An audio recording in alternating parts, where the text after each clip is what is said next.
Tất cả các bạn, hôm nay mình sẽ hướng dẫn các bạn cách làm xoan nhé. Và nguyên liệu chúng ta cần phải là tan vào cái kim chi nha, con sữa, thịt nang, chúng ta bắt đầu làm thôi.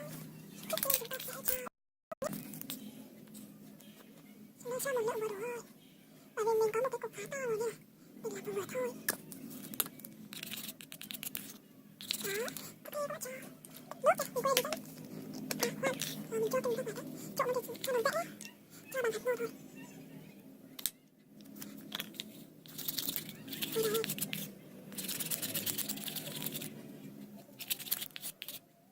Cái sữa là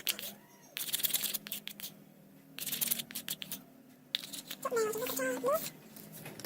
Mình sẽ cho 3 thìa nước. 1, 2, này. Tôi sẽ mình bật thôi, nhưng mà tôi rất là đều lắm á, thì cho vừa nước thôi. Và thế là lên.